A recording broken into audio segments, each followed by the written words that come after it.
আসসালামু আলাইকুম everyone, welcome to back to my channel. দূরে কাছে যে যেখান থেকে আমার ভিডিওটা দেখছেন, আশা করি আল্লাহর রহমতে সবাই ভালো আছেন। আলহামদুলিল্লাহ, আপনাদের দোয়া এবং ভালোবাসা আমরাও ভালো আছি। প্রতিদিনের মতো আরও একটি ছোট্ট ভিডিও নিয়ে হাজির হলাম। সকালবেলা ভিডিও করেছিলাম, অনেক ঝড় তুফান হয়েছিল, তারপরে আমি আর কোনো ক্যামেরা করিনি। এখন চলে আসলাম। আমরা যেহেতু এখন আবার বাসাটা পাল্টাবো, তার জন্য কিন্তু আমার ছেলের জামা কাপড়গুলো আগে ব্যাগে ভরে নিচ্ছিলাম। তাই ভাবলাম আগে আপনাদেরকে দেখিয়ে দিই ভিডিওর মাধ্যমে কে কী দিয়েছিল। হাসপাতালে যখন আমার ছেলে হয়েছিল, সবাই কিন্তু দেখতে গিয়েছিল, মানে সবাই জামা কাপড় দিয়েছে কম বেশ, কেউ বেশি বা কেউ কম এরকম না, সবাই কিন্তু জামা কাপড় দিয়েছিল।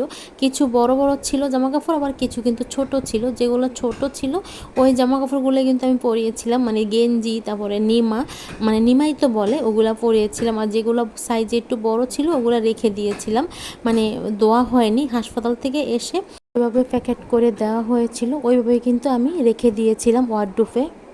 তাই ভাবলাম যে আজকে আপনাদেরকে দেখিয়ে দিয়ে দেখুন, মানে নিমা, জামা, তারপরে তয়লা, তারপরে দেখা যাচ্ছে মানে প্যান্ট, অনেকগুলাই পেয়েছিলাম। সব মানে আমার ছেলে সব জ্যাঠারাই দিয়েছিল সব।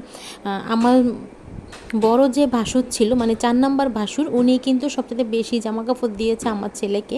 শার্ট দিয়েছে, প্যান্ট দিয়েছে। দেখুন এই যে শার্টটা দেখাচ্ছি, এই শার্টটা কিন্তু আমার ওই ভাসুর দিয়েছে, মানে আমার বড় যে ভাসুর উনি দিয়েছে, মানে 4 নাম্বার ভাসুর দিয়েছে। তার জন্য বললাম, আমার হাজব্যান্ড তো সবার ছোট, মানে 5 নাম্বার, তার জন্য বললাম। আর দেখুন সবগুলো দেখিয়ে দিচ্ছি, আর সাথে কিন্তু খাতাগুলো কিন্তু পাস করে নিচ্ছিলাম।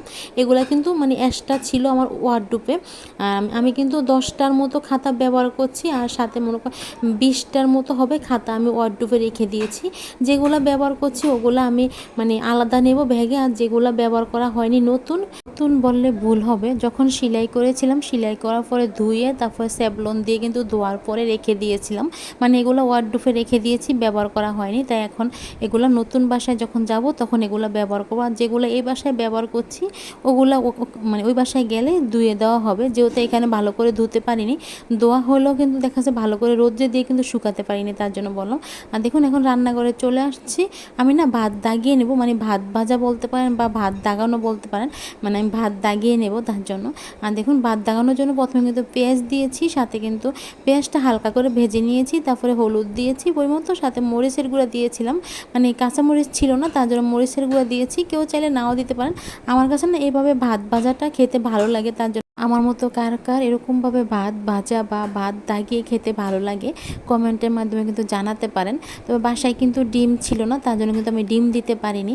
তো বন্ধুরা, আমি তো এখন ভিডিওতে ভয়েসটা দিচ্ছি বা কথা রেকর্ডিং করছি, বিভিন্ন শব্দ থাকতে পারে, বাইরে বাইরের শব্দ বা চিল্লাফাল্লার শব্দ, প্লিজ আপনারা ক্ষমা সুন্দর দৃষ্টিতে দেখবেন।